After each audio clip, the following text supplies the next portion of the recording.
नमस्कार फॅमिली, आज आपण मेथीचे आळण बनवूया.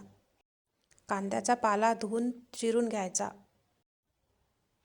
गॅसवर कढई ठेवायची, तेल टाकायचं.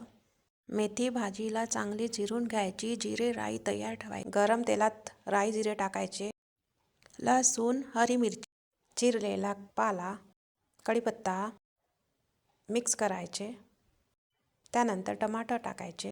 त्यानंतर एका वाटीत लाल मिर्च, हळदी, धने पावडर, गरम मसाला, मीठ ते कढईत ॲड करावे, मिक्स करावे.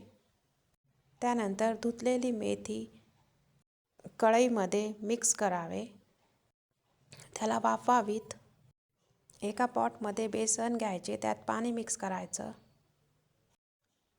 करायचं. भाजीला चांगली परतून घ्यायची. भाजी चांगली वाफल्यावर त्यामध्ये बेसन ॲड करायचं, त्याला चांगलं मिक्स करायचे. सांबार टाकायचा, त्याला वाफायला ठेवून द्यायचं. परत मिक्स करायचं. मेथीचे आळण तयार.